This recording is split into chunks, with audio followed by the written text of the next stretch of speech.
Empat tipe anak di dalam Al-Quran. Empat tipe anak dalam Al-Quran. Anak kita kira-kira tipe yang mana? Ada empat kan itu. Empat tipe anak dalam Al-Quran supaya lebih lengkap nanti kajian kita. Ada tipe orang tua, ada tipe anak. Sebenarnya ada tipe lagi, tapi saya lupa menyampaikannya. Menulis di materi nanti saya sampaikan aja kalau masih ada waktu. Tipe suami istri dalam Al-Quran. Jadi ada tipe orang tua, ada tipe anak, ada tipe suami istri. Ada empat juga nanti. Terakhir aja nanti insya Allah kalau masih ada waktu. Kemudian yang ketiga, nah ini baru tema inti kita. Ada empat tipe orang tua di dalam Al-Quran. Ya, kenapa saya mengangkat tema ini ya? Karena saya yakin dan percaya insya Allah yang hadir ini rata-rata punya anak, ya. Ada yang belum menikah di sini? Belum nikah?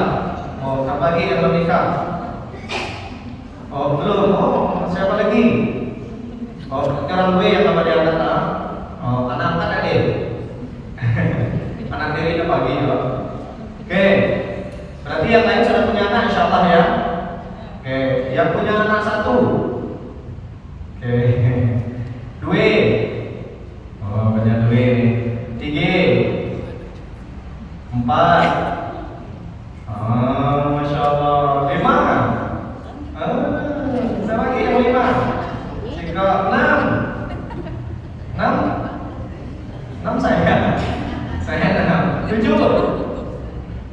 Ada 8. Susah nyari jawab. Kecuali orang tuanya mah duduk, orang tuanya mah duduk masa mikir. Oh, 12. Yang di atas 10 ada? Ada. Oh, sabar. Ibu berapa? Masya Allah. Cepat pulang bilang ya. 14. Berkah tuh. Mudah-mudahan jadi soleh semuanya. 14. Pecah rekor kita benar. Ibu 13. 15. Ibu 15. Oh. Tapi semuanya 15. Kalau hidup semua 15. Oh, adik beradiknya. Enggak, anak yang saya tanya. Anak. Ibu anak 13. Oh, kan yang saya tanya anak. Bukan adik beradik. Anak ibu yang punya anak satu sama. Adik itu aja yang memungkiri. Masya Allah, kira anak ibu. Kalau anak ibu berapa? Anak ibu berapa?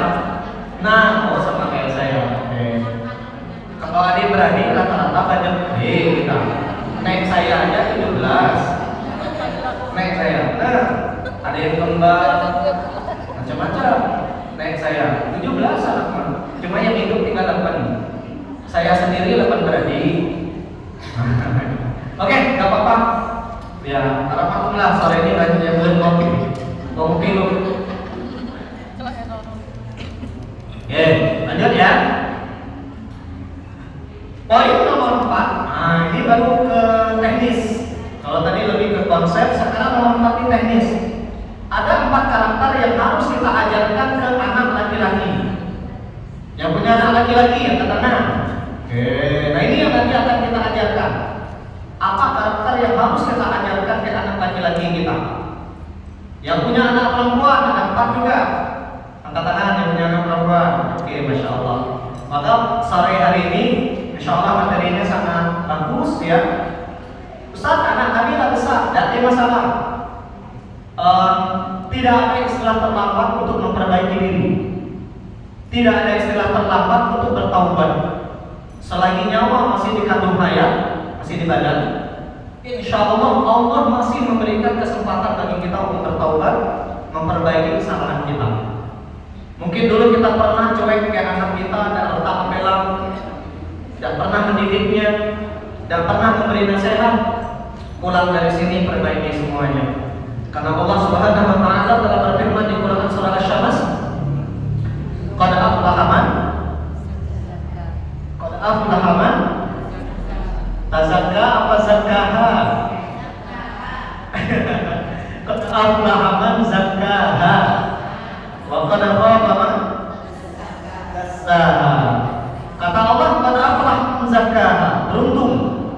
Siapa saja yang memperbaiki masa lalunya, mengupgrade masa depan. Memperbaiki masa lalu, mengupgrade masa depan. Beruntung. Karena saya yakin tidak ada orang yang tidak punya salah. Saya juga punya salah. Tapi bukan salah itu yang jadi masalah. Yang jadi harus senantiasa kita pikirkan bagaimana salah itu jadi soleh. Ya, kita orang-orang yang salah, tapi kita insya Allah ingin berubah menjadi orang yang soleh. Benar tak? Nah, beruntung kata Allah mereka yang memperbaiki masa lalunya, mengupgrade masa depannya. Wa qad khaba man dassaha. Sebaliknya kata Allah, merugi siapa yang cuek dengan kesalahannya dan siapa yang juga tidak mau memperbaiki dirinya. Akan rugi orang yang macamnya. Makanya tadi saya bilang, gak masalah dulu mungkin kita pernah punya salah terkait dengan anak kita, pengasuhan mereka. Masih ada kesempatan insya Allah untuk memperbaiki semuanya ya. Kita masuk yang pertama, peran dan kedudukan orang tua dalam pendidikan anak. Ada 5 yang mesti kita ingat terus nih Bu, jangan sampai kita lupa. Nah, ilmu yang kita dapatkan sore ini bagi yang punya suami atau suaminya masih hidup, tolong nanti sampaikan kepada pasangannya. Mungkin juga yang punya grup anak cucu, ada kan? Nah, sampaikan materi sore ini kepada mereka. Sudah saya kirim di grup, silakan nanti disampaikan kepada mereka. Pun kalau kumpul-kumpul lah anak-anak cucu, jangan sekedar ngomong masalah arisan keluarga, jangan sekedar ngomong urusan dunia. Perlu rasanya sesekali kita memberi mereka nasihat. Oke. Kita langsung pertama, peran dan kedudukan orang tua sebagai dalam pendidikan anak. Kita mesti ingat. Yang pertama, Ibu mesti ingat, anak kita tumbuh sangat menentukan surga atau nerakanya kita. Saya ulangin, anak kita sangat menentukan posisi kita nanti di akhirat, surga atau neraka. Dalam kehidupan ini Bu, ada paling tidak 3 hal yang menentukan surga neraka kita. Nah, nanti di sini ditulis. Yang pertama, yang sangat menentukan surga neraka kita, yang pertama adalah peran kita sebagai suami atau sebagai istri dalam rumah tangga. Itu sangat menentukan surga neraka kita. Ibu sebagai istri, peran ibu sebagai istri, surga atau neraka tergantung apa yang ibu lakukan sebagai seorang istri. Kita mendengar cerita atau hadis Nabi yang dibacakan, penghuni neraka yang paling banyak sampai perempuan. Penyebabnya ada 2. Pertama kata Nabi, yang purnal asyir, dan taatnya lagi. Maka surga istri tergantung bagaimana ketaatannya kepada suami. Kalau dia taat ke suaminya, neraka mendekat. Tapi kalau ibu taat sama suami, tidak pernah bantah kata lagi, insya Allah surga. Yang kedua, kenapa perempuan banyak menghuni neraka? Yang purnal ihsan, sering mengikat kebaikan suami. Sampai Nabi memberi contoh, gara-gara bilang setitik, rusak susu sebelahnya. Kata Nabi, kalau kalian baik sama istri kalian sepanjang pernikahan, tiba-tiba melihat mereka melihat secuil kesukaan pada kalian para suami, perempuan biasanya mengatakan maralaitu minka khairullah. Abang tidak sayang banget, abang tidak sayang. Nah, itulah makna gara-gara bila setitik rusak susu sebelahnya. Gara-gara lupa beli bakso, dibilangnya tidak sayang. Gara-gara lupa beli bakso. Ya, makanya hargai kebaikan suami. Suami juga sama. Saya sering mengatakan, kalau surga istri tergantung bagaimana ketaatan dia kepada suami, surga suami tergantung bagaimana dia memuliakan istri. Walaupun dia rajin sembahyang 5 waktu berjamaah ke masjid, walaupun dia rajin tahajud, walaupun dia rajin ngaji, bahkan walaupun dia paham agama, kalau jalan kayak ini ya, di mana tempatnya? Neraka. Jadi surga istri bagaimana memperlakukan suami, surga suami bagaimana dia memuliakan istri. Nah, cuma sayang kan ada suami yang datang ke klinik. Kalau adik biasanya saya ceramahin ke suami. Ini masalahnya ibu-ibu yang datang. Nah ini posisi kita ditentukan peran kita sebagai suami atau istri. Yang kedua, posisi kita, surga neraka kita tergantung peran kita sebagai seorang anak. Berbakti atau tidak kita kepada orang tua dan tertua sangat menentukan surga neraka kita. Walaupun kita misalkan ibadah biasa-biasa saja, tapi manakala kita berbakti kepada orang tua kita, mbak kita, termasuk kepada mertua kita, insya Allah kita akan dapat surga. Tapi sebaliknya, walaupun kita ahli ibadah, kalau kita durhaka sama orang tua, di mana tempatnya? Neraka. Pernah dengar cerita tentang Uwais Al-Qarni? Seorang laki-laki tidak dikenal di bumi, kata Nabi, tapi dikenal di langit. Kenapa? Dia rela menunggu bertemu dengan Nabi gara-gara berbakti sama emaknya. Gara-gara itu penduduk bumi tidak dia yang kenal beliau kecuali segelintir orang, tapi semua penduduk langit kenal sama beliau, Uwais Al-Qarni. Sebaliknya kita pernah mendengar cerita ada sahabat yang dia setelah menikah lebih mendahulukan istrinya dibandingkan emaknya. Akhirnya gara-gara itu emaknya ada ridho. Si sahabat yang ahli ibadah ini ketika sakratul maut nyawanya nyangkut di leher. Ini artinya tidak ada guna ibadah kita kalau durhaka sama orang tua. Jadi peran kita yang kedua sebagai anak sangat menentukan surga neraka. Peran kita sebagai suami atau istri surga neraka kita. Dan yang ketiga ini, peran kita sebagai ayah dan ibu sangat menentukan surga dan neraka kita. Anak kita itu sangat menentukan surga dan neraka kita. Ini dalil yang pertama yang menyebutkan seorang anak bisa menjadi sebab surga orang tuanya.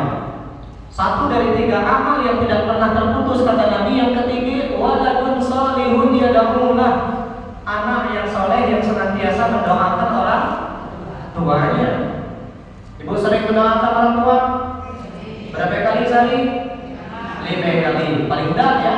Kalau ibu sering mendoakan orang tua, berarti ibu anak yang berbakti sama orang tua. Maka makbah kita, mungkin ada yang sudah di dalam kubur sekarang, insya Allah menerima amal jariah dari kita.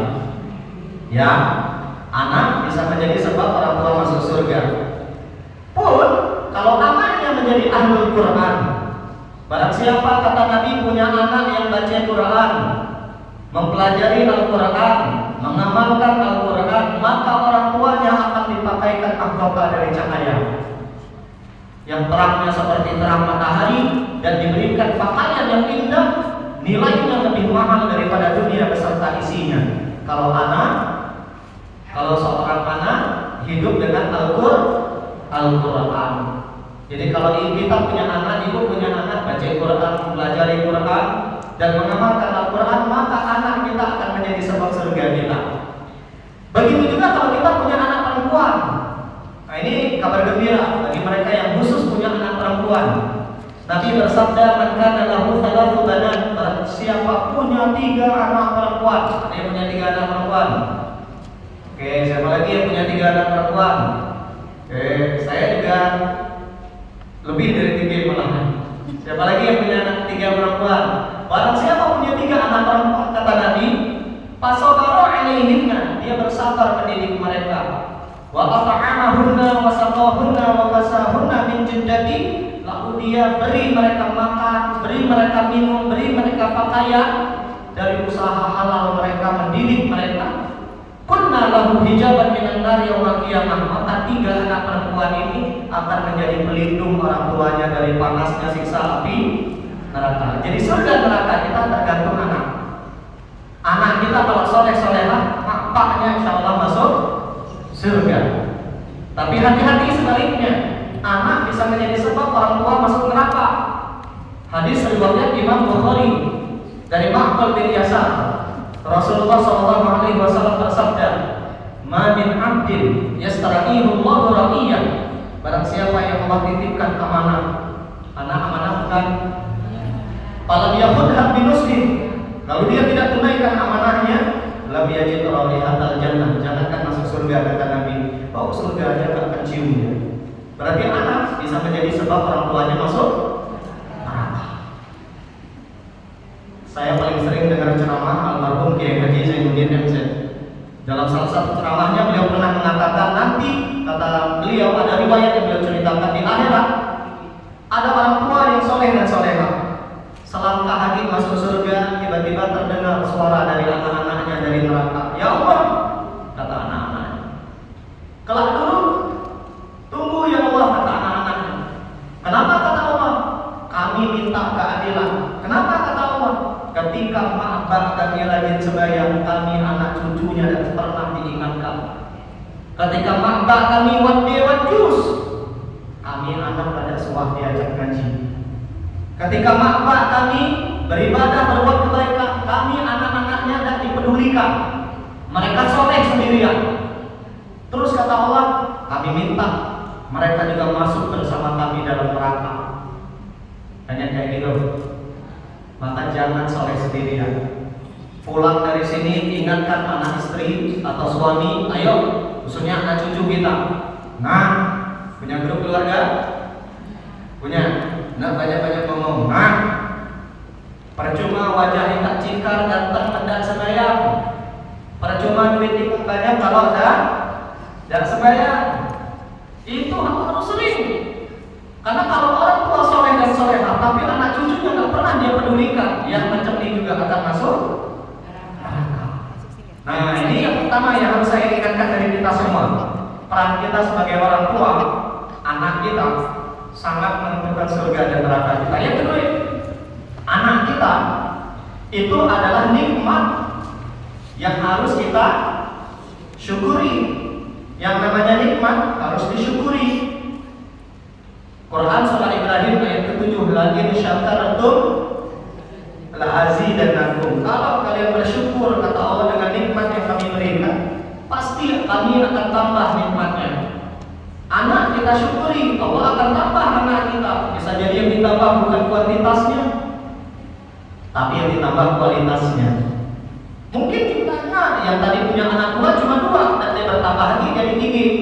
Tapi kualitasnya Allah tambah. Yang sebelumnya ada suasana yang gara-gara kita bersyukur, alhamdulillah sayang terus. Yang dulu hati yang keras, hatinya setelah kita bersyukur, alhamdulillah mereka jadi lemah, lembut. Makanya penting kita bersyukur dan bersyukuri nikmat anak. Kenapa anak disebut nikmat? Gak semua orang dikasih anak. Ada orang yang mesti menunggu beberapa tahun baru dapat anak. Saya punya jamaah di Pangkal Pinang 15 tahun baru dapat anak. Ada lagi dulu saya baca berita 30 tahun nunggu anak baru dapat. Nah, ini makanya kita bersyukur, kita alhamdulillah disenggol dikit kayak lagi langsung hamil. Ada tak yang macamnya? Ada, syukur benar kan ya?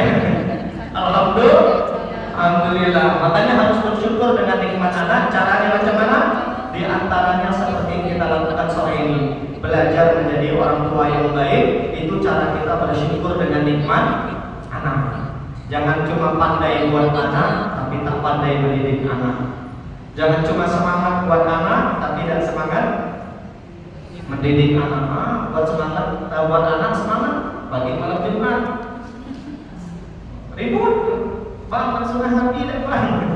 Asik malam Jumat. Semangat. Jangan sampai ketika mendidiknya kita hilang semangatnya. Yang ketiga, anak itu adalah amanah. Selain anak surga nerakanya kita, selain anak adalah nikmat, yang ketiga, anak adalah amanah yang akan diminta pertanggungjawabannya suatu saat nanti pada hari kiamat. Quran surah At-Tatur ayat ke-8 yang terakhir, "Tsumma latus'alun yawma idzin 'anil na'im." Kalian, kata Allah, pasti akan ditanya latus'alunna yawma idzin, hari itu, hari kiamat, 'anil na'im, semua nikmat yang kami pernah berikan. Anak adalah amanah. Apapun nikmat yang Allah berikan kepada kita pasti ditanya. Yang banyak nikmatnya, banyak pertanyaannya. Maka bahasa saya, jangan banyak minta nikmatnya Allah. Takut adalah kita tidak baca nomor tanggung jawabnya. Lihatlah orang-orang kaya, ya karena banyak nikmatnya, banyak yang Allah tanya. Tapi kalau rezeki kita tidak sepira, dikit yang ditanya. Ya, maka anak juga akan ditanya nanti. Dan yang ditanya bukan gurunya, bukan bapak ibu gurunya, bukan ustaz-ustazahnya. Yang ditanya terkait dengan anak kita siapa? Mak baknya.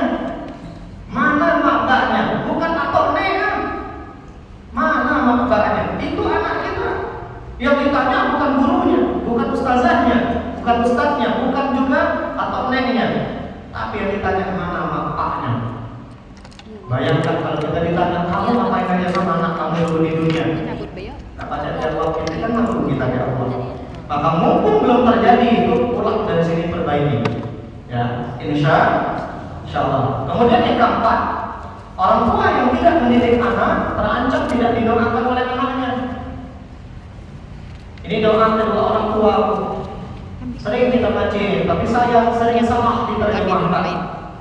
Rabbighfirli, ya Allah ampuni aku, wali-walidayya, dan kedua orang tuaku, warhamhuma, sayangi mereka, atau Rabbirhamhuma, sayangi mereka ya Allah, kama rabbayani, sebagaimana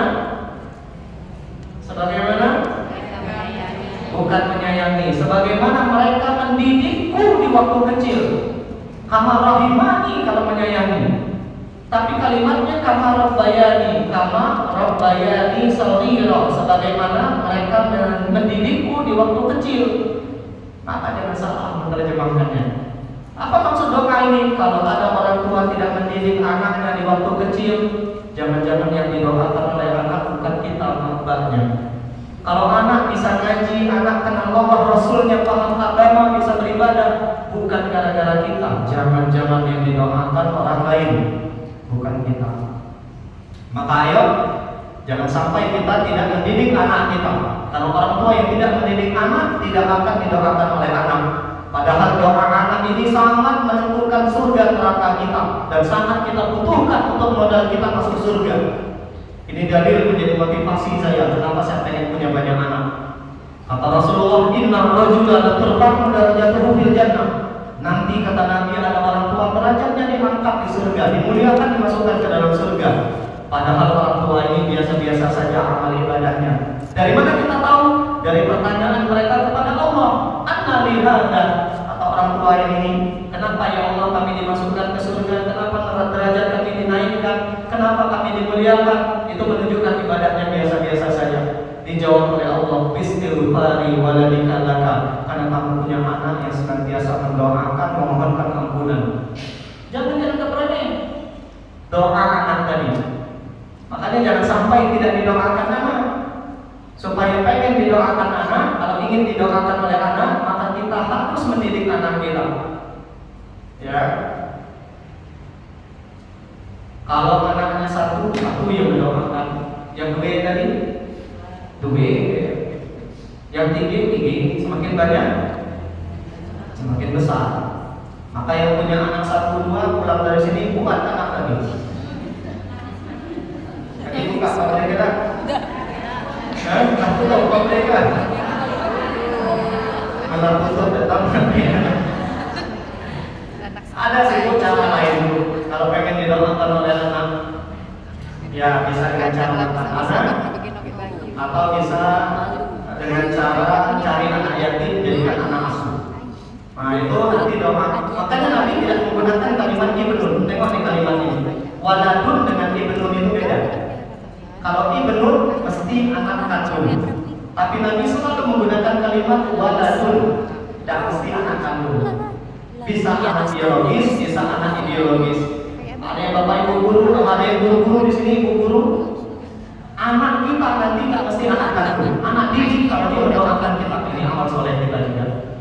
Bahkan kalau anak kandung paling terakhir kita dapatkan. Tapi kalau anak didik banyak kan? Banyak. Inilah kabar gembira buat para guru. Mungkin kita nggak punya anak kandung, tapi kita punya anak didik. Anak didik kalau mendoakan gurunya, insya Allah diijabah oleh Allah Subhanahu wa Ta'ala. Ya. Kemudian yang kelima, peran dan kedudukan kita sebagai orang tua yang tidak boleh kita lupa. Tanggung jawab kita sebagai orang tua tidak hanya dunia anak kita, tapi juga mesti urusan akhirat mereka. Ibu-ibu yang dimuliakan Allah, kesalahan terbesar kita orang tua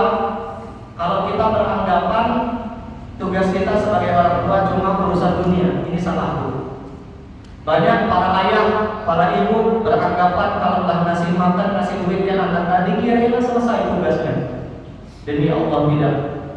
Tanggung jawab kita sebagai orang tua sangat berat. At-Tahrim ayat 6. Ya ayyuhalladzina amanu, wahai orang yang beriman, qu anfusakum, jaga diri kalian, kata Allah, diri kalian, diri kita, wa ahlikum, dan keluarga kalian, anak istri kalau kami, kalau ibu, anak dan suami, naro, dari panasnya siksa api neraka. Maka ayat ini yang menganjurkan kita jangan sholat sendirian. Kalau ibu sudah one day one juice, ajak suami one day one juice. Lihat Bu Dini, beliau sudah one day one juice, Pak Bupati kita diajak one day one juice sama beliau. Nah ini bagus. Ada yang ngajak suaminya one day one juice di sini?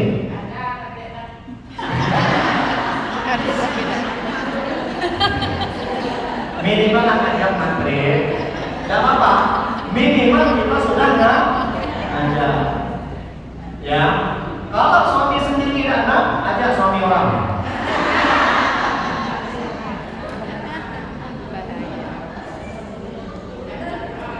Gak apa-apa maghrib. Abang dan abang ngajak lagi orang ngaji wajib juga. Supaya ya. Ayo Bu, sepakat ya. Sudah soleh one day one juice, maka ajak keluarga kita one day one juice. Sudah istiqomah sholat tahajud, jangan tahajud sendirian, bangunkan suaminya. Ibu sudah rutin sholat tepat waktu, ajak juga anak kita sholat tepat waktu. Maka urusan kita sebagai orang tua, tanggung jawab kita sebagai orang tua, jangan hanya urusan dunia anak istri kita, anak suami kita, tapi juga mesti peduli urusan akhirat. Pernah suatu ketika Rasulullah bersabda, kata Rasulullah, kalian mesti punya 3 hal. Lihat dakhil ahadukum qalban syakira. Pertama kata Nabi, hendaklah kalian punya hati yang pandai bersyukur. Hati yang pandai bersyukur itu hati yang merasa cukup dengan nikmat Allah. Supaya merasa cukup dengan nikmat Allah, jangan melihat orang yang nikmatnya di atas, tapi lihat orang yang nikmatnya di bawah. Insya Allah hati kita akan merasa cukup. Tapi kalau ibu nengok ke atas terus, sampai kapanpun ibu nggak akan cukup. Ibu pengen bersyukur dengan rumah, jangan nengok rumah orang. Kalau ada rumah orang lebih bagus, nengok rumah ibu, bagus sekali rumah orang, tidak merasa cukup kita. Coba tengok orang yang sampai sekarang tidak punya rumah. Nah, akan timbul rasa cukup. Pengen bersyukur dengan mobil. Jangan lihat orang yang mobilnya lebih bagus. Lihatlah mereka yang mungkin masih pakai motor. Pengen bersyukur dengan motor, jangan tengok orang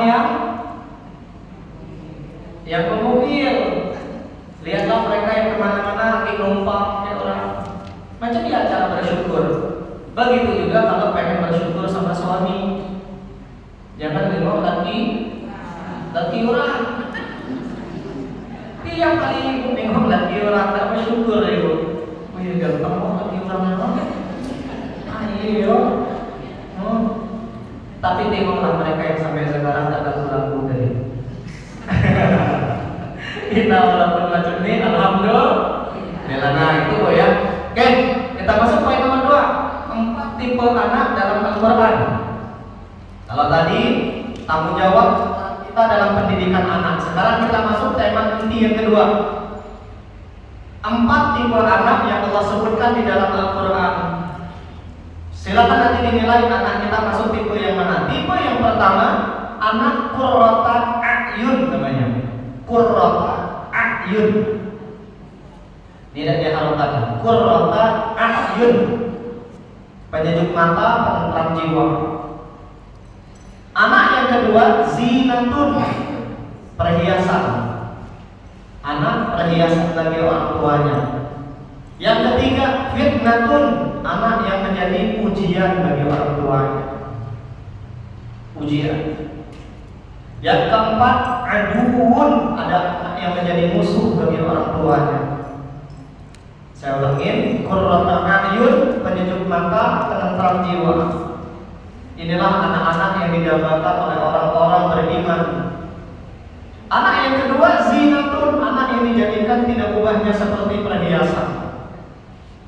Kayak ibu punya emas, ibu punya rumah yang bagus, punya mobil yang bagus, sekalipun madahnya orang dibangga-banggakan, yang namanya perhiasan. Yang ketiga, ada orang di antara kita, orang tua yang diuji dengan anaknya. Yang namanya anaknya, namanya ujian, ada yang lulus, ada yang enggak. Dan yang terakhir, tipe anak dalam Al-Quran disebut dengan aduun, anak yang menjadi musuh.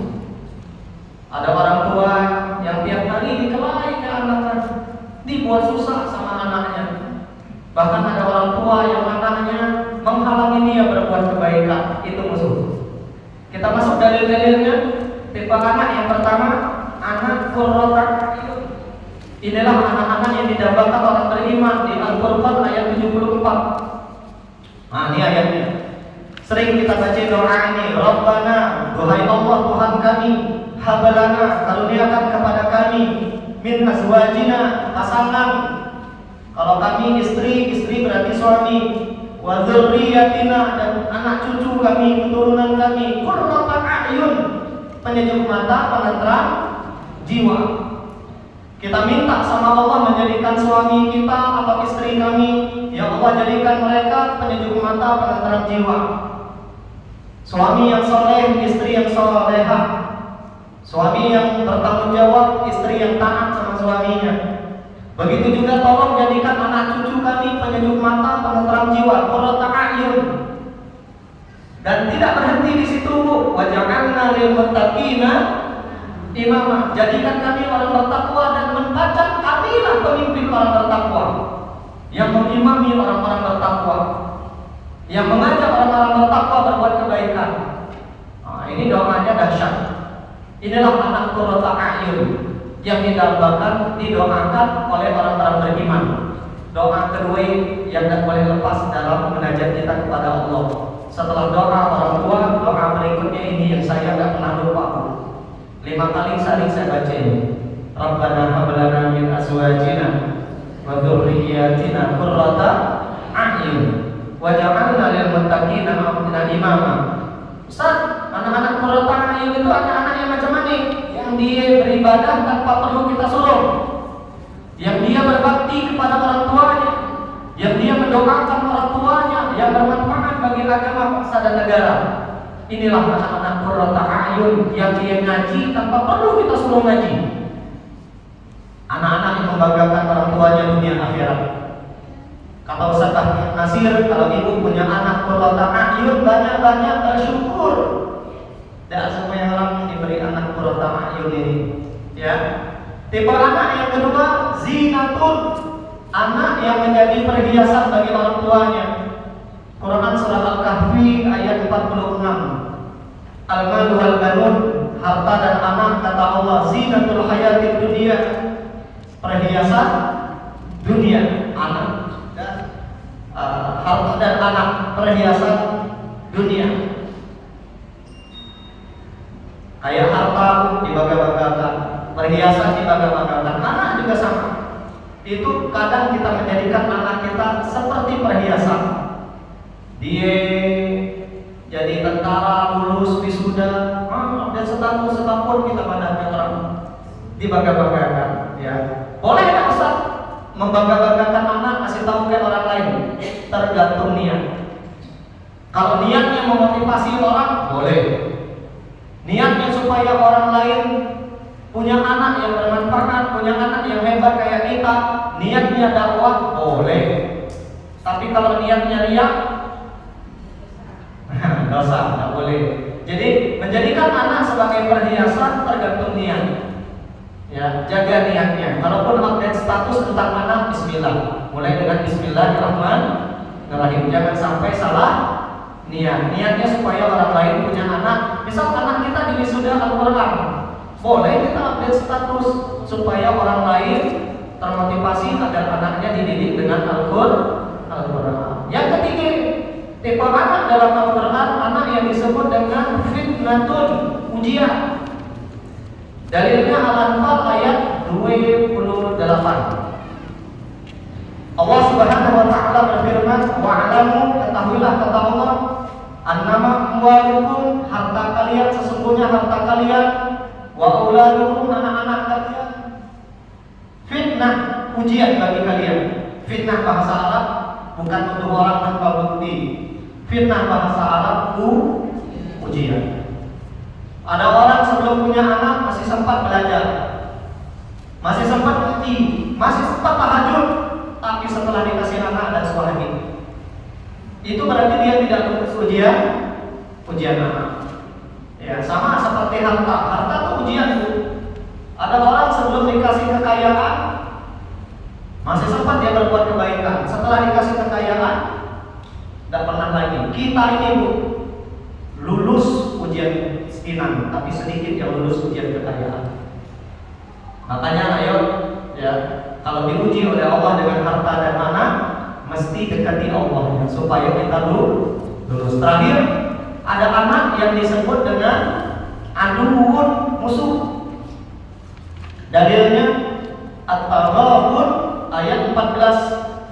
Ya ayyuhalladzina amanu, wahai orang-orang yang beriman, kata Allah, inna, sesungguhnya, min azwajikum, ada pasangan kalian, wa auladikum, dan anak-anak kalian, aduwwul lakum, menjadi musuh bagi kalian. Ada pasangan kalian, suami atau istri, dan anak-anak kalian, aduwwul lakum, menjadi musuh. Kita pengen berangkat pengajian, kata laki, tidak usah, berarti suami ibu musuh. Ya, kami para suami juga sama. Kalau kami ingin berbakti dengan mak kami, tiba-tiba dilarang oleh bini kami, berarti bini kami musuh bagi kami. Karena beda Bu kita nih. Istri atau wanita sebelum menikah surganya ada di orang tua. Tapi ketika seorang wanita sudah menikah, surganya berbeda. Tidak lagi pada orang tuanya, tapi kepada suaminya. Dengan syarat suaminya bukan kayak Firaun. Kalau suaminya kayak Firaun, enggak. Kalau kami sebagai suami, sebagai laki-laki, sebelum menikah surga kami ada di makbah kami. Setelah menikah tidak berpindah, masih di orang tua kami. Makanya bantu para suami ibu untuk berbakti kepada ibunya. Jangan justru dirongrong, diprovokasi untuk menjauh dari maknya. Jangan. Ya, dengan ibu membantu suami berbakti kepada maknya, suatu saat ibu punya anak, maka anak ibu nanti akan memperlakukan ibu. Ya, ibu dari suami namanya apa? Mertua. Ya, ini saya nggak tahu, saya belum ngecek apakah hadis atau bukan. Ada ungkapan yang mengatakan birrukum abna'akum, ya birrukum abna'akum. Bagaimana kita memperlakukan orang tua dan mertua kita, suatu saat begitulah nanti anak cucu menantu kita memperlakukan kita. Kalau ibu saudara berbakti sama orang tua, berbakti sama mertua, baik sama mereka, nanti suatu saat anak-anak ibu, cucu ibu, begitu juga ibu punya menantu, dia juga akan berbakti sama ibu. Tapi sebaliknya, kalau ada seorang menantu yang jahat sama mertua, suatu saat percayalah, kalau ibu punya menantu ibu akan macam itu. Saya tidak menyebutnya karma, tapi ini ungkapan yang disampaikan oleh ahli ulama. Oke? 6 tipe orang tua. Nah, ini tema inti kita. 6 tipe orang tua menurut Al-Quran. Ada tipe orang tua teladan yang baik bagi anak-anaknya. Tipe orang tua teladan yang baik, teladan baik bagi anak-anaknya pun teladan bagi orang lain. Ini orang tua teladan namanya. Teladan dalam kebaikan, contoh dalam kebaikan. Tipe yang kedua, ada tipe orang tua pendidik dan bijaksana. Adik, kita akan belajar siapa orangnya.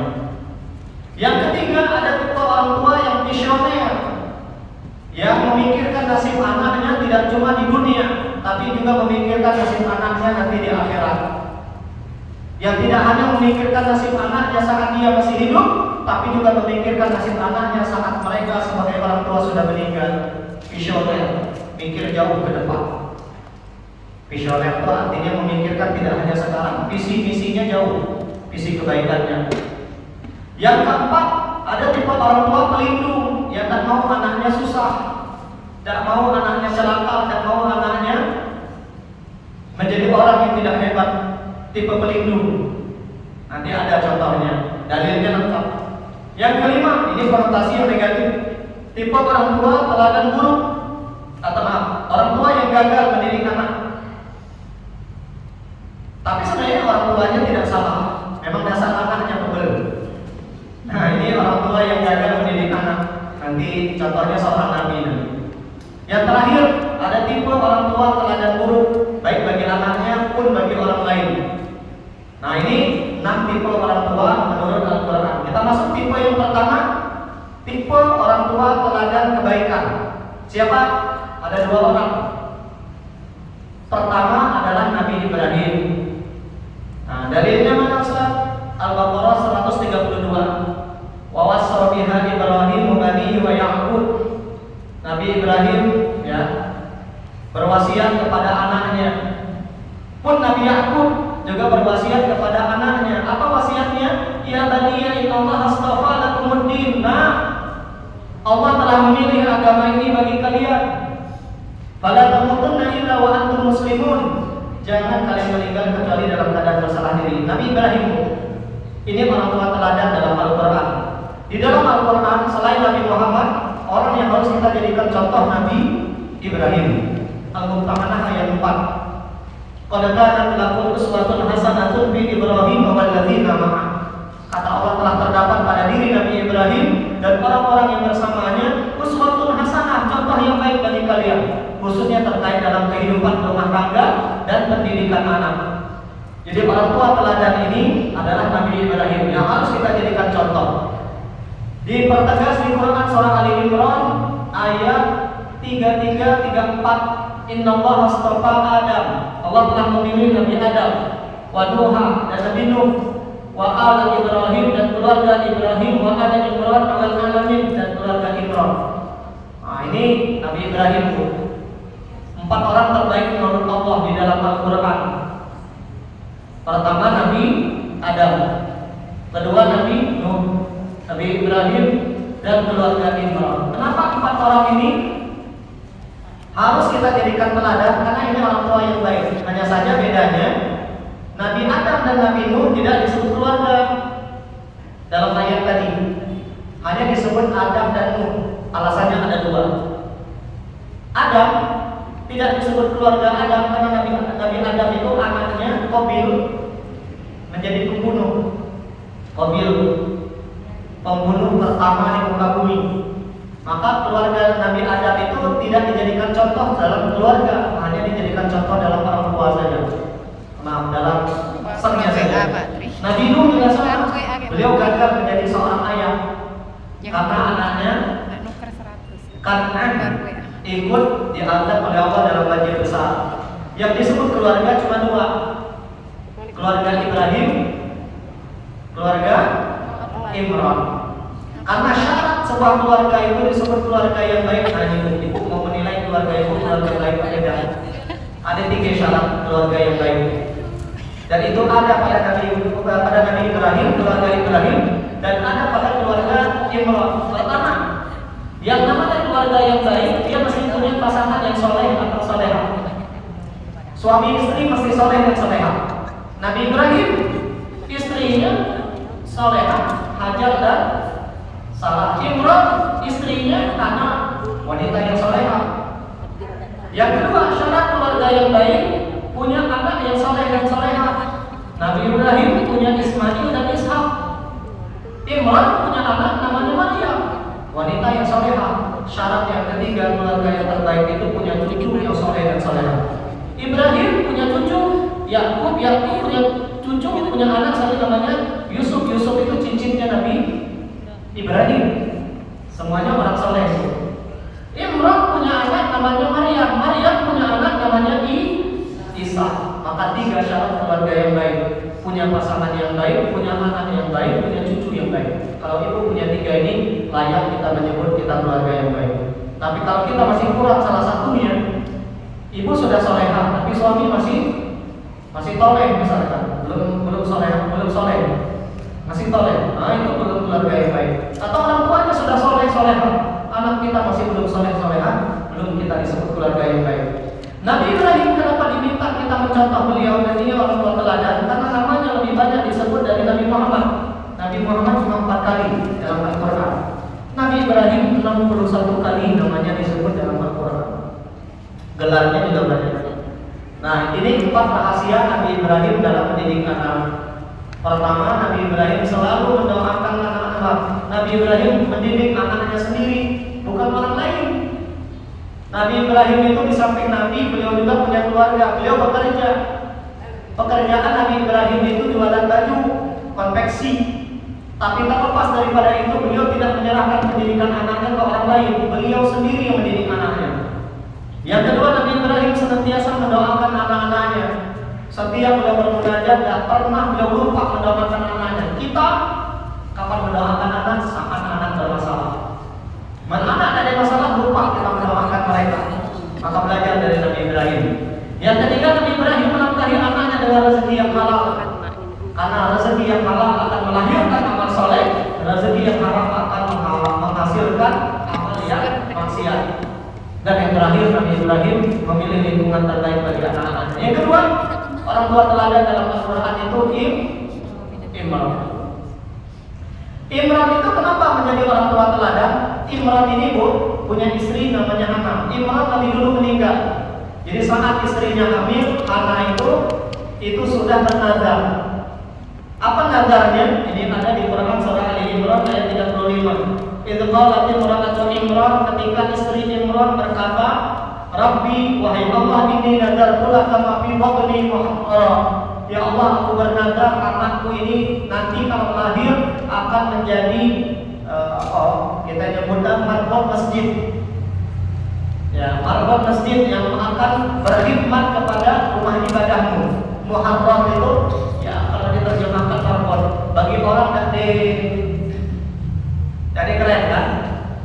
Kalau kita doanya minta anak jadi apa, Bu? Pengen jadi dokter, pengen jadi bupati, pengen jadi wapres, ya kan? Jarang kita.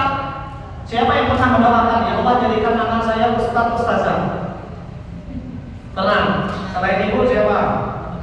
Iya, alhamdulillah. Ustaz gaji mana? PNS atau ustaz? Hah? Ustaz. Dan ibu tahu. Apalagi kalau ustaznya PNS.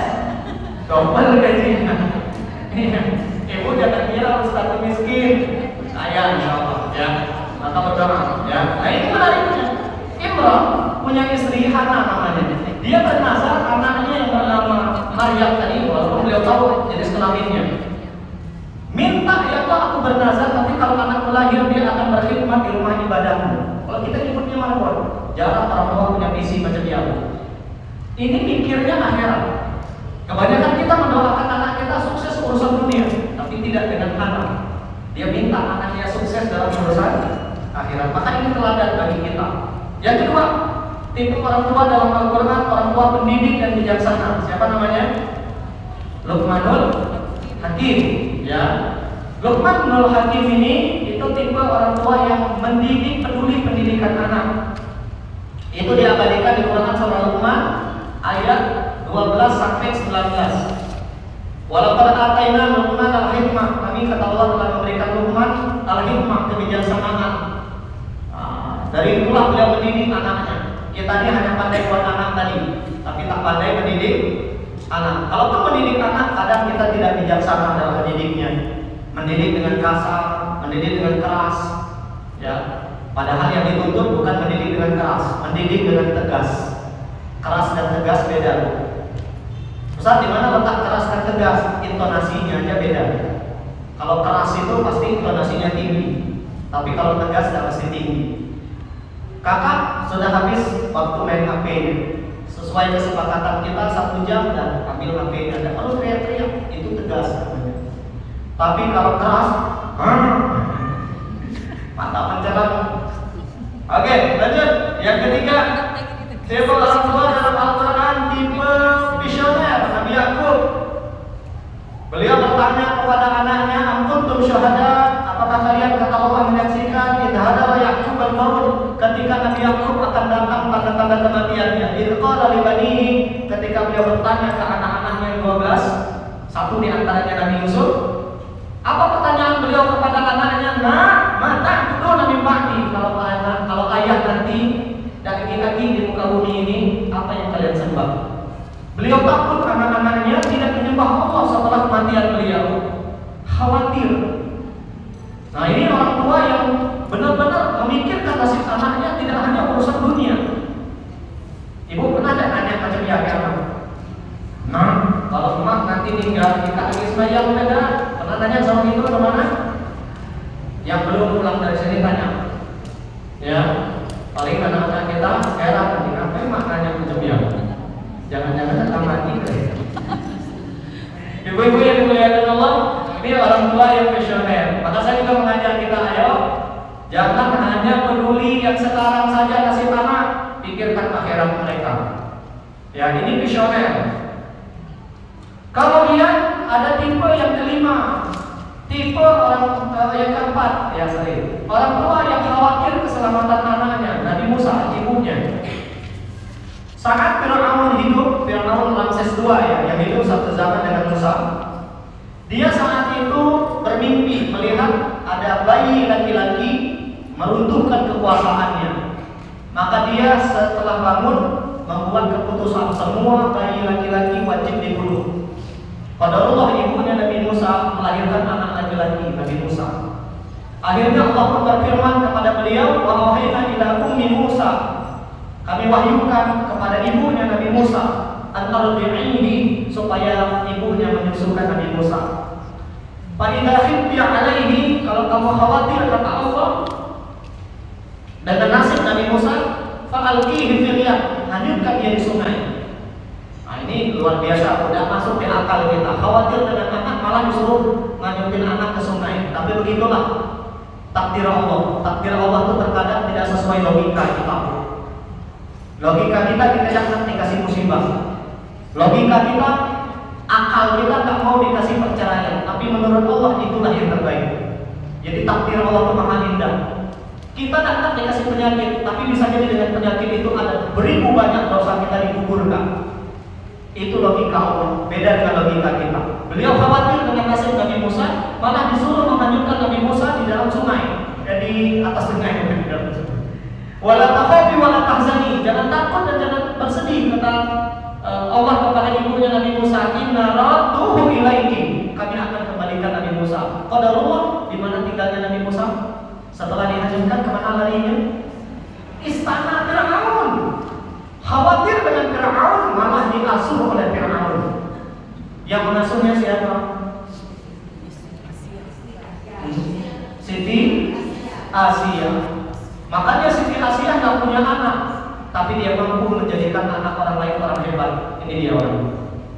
Yang tadi belum punya anak, atau kita yang mungkin Allah takdirkan nggak punya anak, nggak apa-apa. Aisyah nggak punya anak. Tahu Aisyah? Istri Nabi, bukan kenal kan? Tahu Aisyah? Gak punya anak. Satu-satunya istri Nabi yang nikahi dalam keadaan gadis, gak punya anak. Tapi qadarullah, beliau punya anak angkat. Namanya siapa itu? Lupa saya. Abdullah bin Zubair kalau saya nggak salah, anak dari keponakan beliau. Nah itu luar biasa. Kita boleh saja tak punya anak, tapi bisa menjadikan anak orang lain orang hebat, anak angkat tadi. Enggak apa-apa. Itu juga anak. Ini Siti Asia. Allah takdirkan gak punya anak, tapi beliau mampu menjadikan Nabi Musa orang hebat. Oke? Dan kita memang diminta mesti khawatir dengan nasib anak kita. An-Nisa ayat 9. Wal yakhsha alladziina law taraku min khalfihim dzurriyyatan dha'afa. Kalian, kata Allah, hai para orang tua, hendaklah khawatir dengan nasib anak kalian kalau kalian meninggal. Jangan sampai kalian meninggalkan dzurriyyatan dha'afa, keturunan yang lemah. Lemah dalam apa Ustaz? Lemah dalam akidah, tapi berdukun. Lemah dalam ibadah, malas beribadah. Lemah dalam akhlak, akhlaknya buruk. Lemah dalam ilmu, ilmunya dikit. Lemah dalam harta, miskin. Pun lemah dalam fisik, penyakitan. Jangan Bu. Kita masih khawatir nasib anak kita. Belajarlah dari ibunya Nabi Musa. Yang kelima, orang tua yang gagal mengantarkan anaknya kepada iman. Siapa? Nabi Nuh. Padahal Nabi Nuh seorang Nabi. Tapi kenapa beliau gagal mendidik anak? Karena tidak didukung oleh istrinya. Nah, ini yang tadi saya sampaikan. Ada 4 tipe suami istri dalam Al-Quran. Silakan ditulis tadi di materi. Tipe yang pertama, tipe Nabi Nuh dan istrinya. Kalau ada hanya suami yang peduli pendidikan anak, istri tidak peduli, ini tidak akan sukses dalam pendidikan anak. Nabi Nuh itu tipe ayah yang bertanggung jawab, mendidik anaknya, tapi qadarullah tidak disupport oleh istrinya. Maka ini tidak akan bisa mendidik anak kita soleh-solehah. Tipe yang kedua, kebalikan dari Nabi Nuh, Fir'aun dan istrinya. Kalau hanya istri yang pantang-panting mendidik anak, laki tidak pernah peduli, ini juga tidak akan berhasil dalam pendidikan anak. Makanya Fir'aun kebanyakan anaknya menentang para nabi dan rasul. Tipe yang ketiga, tipe Abu Lahab dan istrinya. Dua-duanya tidak peduli pendidikan anak. Abu Lahab memusuhi Nabi, malah istrinya membantu memusuhi Nabi. Jadi kalau suami istri udah sama-sama jahat, anak kita menjadi apa? Ya, hancur anak kita. Ya, ada tipe yang bagus, tipe Nabi Ibrahim dan istrinya. Nabi Ibrahim peduli pendidikan anak, istrinya juga peduli pendidikan anak. Maka wajar Nabi Ibrahim Nabi, anaknya Nabi. Beliau orang sukses, anaknya sukses. Beliau orang soleh, anaknya solehah. Oleh karena itu, kalau ingin mendidik anak kita soleh dan solehah, harus ada kerjasama antara suami dan istri. Dari 4 tipe itu, ibu pilih tipe yang mana? Yang nomor 4, Nabi Ibrahim. Tapi ingat, Nabi Ibrahim poligami. Ya, jangan sampai lah suami kita poligami, ya. Bu, Bu, lihat Nabi Nuh kurang soleh apa? Masih gagal mengantarkan anaknya kepada keimanan. Apalagi kita yang bukan Nabi. Nah, makanya kita yang bukan Nabi harus lebih semangat lagi mendidik anak. Jangan sampai kita gagal mendidik anak. Terakhir, ada tipe orang tua yang Allah sebutkan dalam Al-Quran, orang tua yang menjadi teladan buruk bagi anaknya. Ini bapaknya Nabi Ibrahim. Siapa namanya? Azar. Bapaknya Nabi Ibrahim namanya Azar. Ini dia. Dalilnya Quran surah Al-An'am ayat 74. Wa idz qala Ibrahim li abihi, ketika Nabi Ibrahim berkata kepada bapaknya Azaro, nama bapaknya Azar. Apa kata beliau? Atattakhidhu asnaman alihah? Ya, apakah ayah akan menjadikan patung-patung sebagai Tuhan? Inni araka wa qaumaka fi dhalalin mubin. Jadi Nabi Ibrahim menyembah Allah, bapaknya dan kaumnya menyembah berhala.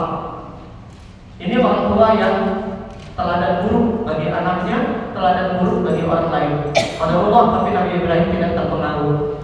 Idz qala li abihi, ketika Nabi Ibrahim berkata surah Maryam ayat 42, berkata kepada bapaknya, lima ta'budu ma la yasma'u wa la yubsir. Ya, kenapa ayah menyembah Tuhan yang tidak mendengar, tidak melihat, wa la yughni anka syai'a, tidak memberi manfaat sedikit pun. Nah, ini orang tua yang buruk. Kalau dalam kehidupan kita, mana contohnya Ustaz? Orang tua yang ngajak anaknya berdukun. Anaknya sakit bukan dibawa ke dokter, tapi dibawa dukun. Itu orang tua yang tidak bagus. Ini contohnya. Contoh lagi mana Ustaz? Orang tua yang nyuruh anaknya beli rokok. Ibu punya suami merokok, nyuruh anaknya beli rokok toko, nah beli rokok ke ayam. Ini bukan orang tua yang baik. Kalau ada ayah menyuruh anaknya beli rokok, dia sedang mengajarkan anaknya merokok. Maka suatu saat anaknya merokok, jangan marah. Kalau ayahnya yang suka ke masjid, anaknya ke masjid dan ke masjid dia sih, tapi tinggal di masjid. Ya, ini bahaya ya.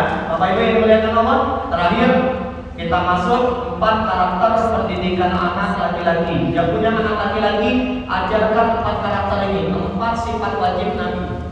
Sidik, amanah, tabligh, khatanah. Sidik apa artinya? Sidik apa artinya? Jujur. Punya anak laki-laki, nah jujur ya. Jadi orang yang jujur, gak boleh bohong. Karena yang dibutuhkan oleh wanita itu adalah kejujuran. Ibu suka dibohongin kan? Kalau punya suami pembohong laki-laki kita, nah kamu harus punya sifat jujur. Ya, kecuali kejujuran yang memang dianjurkan, kebohongan yang memang dianjurkan. Ada berapa kemarin yang boleh berbohong itu? 4 kebohongan yang tidak dianggap dosa. Pertama, mendamaikan orang yang bermusuhan, boleh berbohong. Nah itu jujur, tidak boleh jujur itu. Misal mak kami dengan istri kami berkelahi, kami bilang ke mak, istri kau minta maaf, padahal tak ada istri minta maaf. Kayak istri juga sama, ya. Umi, mak minta maaf, padahal tak ada mak minta maaf, tapi demi mendamaikan mereka ibu mesti berbohong, boleh dan tidak berdosa. Yang kedua, kebohongan diperbolehkan dalam strategi perang. Tentara kita atau rambutnya dicet hitam jadi pas diperek ribut gue. Tapi supaya musuhnya ketakutan, boleh berbohong. Yang ketiga, menjaga keharmonisan rumah tangga, itu boleh berbohong. Sebagai contoh, misalkan yang sering saya sampaikan, istri nanya, "Bang, mau ngomong papeda?" Nah itu mesti bohong. Karena kalau jujur jadi masalah. Ya, istri masak gak enak, gak boleh jujur. Sama yang terakhir, apa yang gak boleh jujur kemarin, masih ingat tak? Mesti berbohong terkait dengan masa lalu kita. Ya, jangan pernah ceritakan aib masa lalu kita kepada pasangan kita. Apalagi istri misalkan ngomong, "Bang, tolong abang kisah abang dulu ke mantan macam mana?" Janji boleh marah, ujung-ujungnya. Nah itu tak boleh diceritakan. Harus berbohong, bilang aja yang baik-baik. Ya, nah ini ajarkan jujur sama anak laki-laki. Yang kedua, ajarkan sifat amanah. Amanah itu artinya bertanggung jawab. Nah, suatu saat kamu menikah, kamu yang mesti menafkahi anak istri kamu. Bertanggung jawab, kerja yang keras. Ya, belajar agama supaya bisa bimbing anak istrimu. Amanah. Yang ketiga, taklim. Taklim itu orang sering menerjemahkannya menyampaikan. Kalau saya menerjemahkannya ngomong mesti baik, itu taklim. Ajarkan anak laki-laki kita ngomong yang baik. Apalagi sama perempuan, nggak boleh ngomong kasar. Nah itu ajarkan anak laki-laki kita. Ngomong mesti baik. Ya, kita patut bersyukur bu, alhamdulillah orang tua kita ada suara ajar kita ngomong diam. Kita orang Batak biasanya ngomong maaf, ngomong kudu aja udah. Tahu kudu? Bodoh. Itu kalimat itu tak boleh diucap kalau orang kami. Jangan pernah ngomong kudu sama orang lain. Bodoh, nggak boleh. Nah kita diajarkan tata cara ngomong yang baik. Alhamdulillah. Nah ini ajarkan juga ke anak laki-laki kita. Suatu saat kamu menikah atau suatu saat kamu di sekolah, jangan pernah ngomong kasar sama orang. Taklim, ngomongnya mesti baik. Terakhir, Fatona, ajarkan anak laki-laki kita untuk punya ilmu cerdas. Kamu mesti cerdas, rajin belajar ya nak ya. Karena kamu yang nanti akan buat bangga mak kamu nih. Kamu yang nanti harus mengajari anak istrimu ngaji. Nah, kamu mesti cerdas. Anak laki-laki ajarkan 4 sifat ini: sidik, jujur, amanah, bertanggung jawab, taklim, ngomongnya baik, Fatona, cerdas. Punya anak perempuan, ajarkan 4 karakter wanita penghulu surga, pemimpin para wanita di surga. Rasulullah menyebutkan afdalun nisa'i ahlil jannah. Ada 4 kata Nabi wanita yang akan memimpin kaum wanita nanti di surga. Pertama Khadijah bintu Khuwailid, istri Nabi Muhammad sallallahu alaihi wasallam, wanita hebat yang mampu menjadikan suaminya orang hebat. Menjadikan suaminya orang hebat. Itulah Khadijah. Kenapa Nabi Muhammad jadi orang hebat? Karena Khadijah. Wanita yang tak pernah Nabi poligami. Karena dia yang menyebabkan Nabi orang hebat. Kenapa Nabi tidak pernah poligami? Nabi selalu monogami, menikah sama Khadijah. Karena Khadijah berkorban apapun buat suaminya. Harta semuanya diberi, waktu diserahkan ke suaminya, bahkan nyawa pun dia korbankan buat suaminya. Khadijah. Jadi wajar Nabi nggak pernah poligami. Kalau ibu pengen suami dan poligami seperti Khadijah, jangan pernah hitung-hitungan sama suami. Ya, berikan semuanya sama suami, insya Allah suami tidak akan bagi-bagi. Tapi kalau telah tutupi dia hitung-hitungan, siap-siap. Yang kedua, karakternya. Tadi sudah saya sebutkan, kalau punya anak perempuan, nah korbankan semuanya buat suamimu. Mereka berkorban buat suaminya. Khadijah itu karakternya. Ajarkan anak perempuan kita, kalau kamu menikah, serahkan ketaatan kamu itu sudah pada suami, bukan kami yang di orang tua. Itu orang tua yang baik macam dia. Ajarkan anak kita taat sama suaminya. Jangan malah sebaliknya. Ikat mendatangkan rombongan kami orang tua. Durhaka. Itu orang tua yang salah. Saya kalau ngisi khutbah pernikahan, saya ingatkan ke orang tua. Kalau anak ibu sudah menikah, anak perempuan ibu, surga mereka bukan pada bapak sama ibu lagi, sama suaminya sekarang. Memberi nasihat wajib, memaksa haram. Berapa banyak orang bercerai gara-gara orang tua ikut campur. Jangan sampai itu terjadi pada anak kita. Ajarkan anak kita berkorban buat suaminya. Yang kedua, Fatimah binti Muhammad, wanita hebat yang mampu menjadikan ayahnya orang hebat. Karakter Fatimah pandai bersyukur dengan suaminya. Ali tidak sekaya Abu Bakar, Umar, apalagi Utsman. Kayanya Ali bukan harta, ilmu. Pernah suatu ketika ditawari oleh Nabi Muhammad, mau nggak nak pembantu untuk membantu kamu? Karena Nabi Muhammad tahu Ali bukan orang kaya. Tidak, wahai ayah, kata Fatimah, saya tidak mau surga, saya diambil oleh wanita lain. Dia bersyukur dengan Ali. Makanya dia tidak berpikir minta apa-apa sama suaminya. Dia bersyukur dengan diberi Ali aja udah begitu luar biasa beliau bersyukur. Makanya inilah wanita, nah, kalau suatu saat kamu menikah, bersyukur dengan suami kamu. Berapapun diberi suamimu, banyak-banyak mengucapkan alhamdulillah. Jangan banyak kenangan lagi. Ya, jangan kamu kalau nikah nanti pada jalan nikah, akan punya rumah, punya mobil. Itu orang tua yang bagus. Punya anak perempuan, ajarkan dia bersyukur sama suami. Yang ketiga, Maryam bintu Imran, wanita hebat yang mampu menjadikan anak kandungnya orang hebat, Nabi Isa. Karakter Maryam apa? Paling tidak dua, rajin beribadah. Yang kedua, menjaga kesucian. Tidak pernah disentuh laki-laki manapun kecuali ayahnya, Maryam. Dan dia wanita yang taat beribadah. Punya anak perempuan, ajarkan karakter Maryam. Nah, rajin sholatnya, nah, rajin ngaji, rajin tahajud, ya, Ramadan rajin puasa. Pokoknya kamu harus rajin beribadah. Nah, jangan pacaran dulu ya, nah. Gak boleh pacaran. Kalau memang ada tahan lagi kawin. Nah, itu ajarkan anak kita kesucian. Ya, terakhir Asia bintu Muzahim, istrinya siapa? Firaun tadi. Wanita hebat yang mampu menjadikan anak orang lain anak hebat. Siapa tadi? Musa. Dia tak punya anak, tapi dia mampu menjadikan anak angkatnya Nabi Musa orang hebat. Nabi Musa punya karakter yang hebat seperti itu buat pendidikan Asia. Asia apa karakternya? Pandai bersabar, penyapa, diberi lagi kayak Firaun.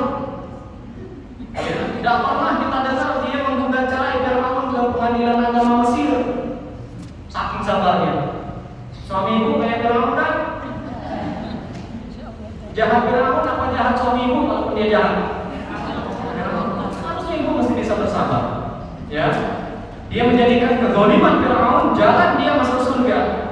Mungkin kata dia, ibadah saya tak mampu memasukkan saya ke surga, tapi dengan saya bersabar punya suami yang macam ini, mungkin hilang jalan saya masuk surga. Mungkin ada di antara kita yang diuji dengan suaminya sabar. Saya orang kalau kasih nasihat apa, ngadu sama saya, Ustaz, suami saya macam ini. Apa salah Ustaz? Sabar. Tidak ada nasihat yang terbaik kecuali sabar kata saya. Kemarin ada dokter yang berhasil aku, dia mengaku suami macam ini, sabar, sabar kata saya. Suami ibu masih sholat nggak? Masih Ustaz. Selagi dia masih sholat, aman kata saya. Tunggu hidayah aja. Tapi kalau suami ibu udah berani ninggalin sholat, nah sudah usah sabar lagi, cari lagi baru. Benar saya. Kalau suami ibu sejahat apapun dia kalau masih sholat, 11 kali ini dinasiratal, nunggu momen aja. Tapi kalau ada orang curhat sama saya, kalau dia bilang suaminya udah sholat tinggal sholat tinggal. Ada yang bilang, Ustaz, saya udah nenek-nenek. Zaman sekarang nenek lebih lagi sepuh, kata saya. Jazakumullah, sudah jam 5.30. Ini yang bisa saya sampaikan. Ada yang mau nanya sebelum saya tutup? Ya, jangan. Singkat padat. Ya.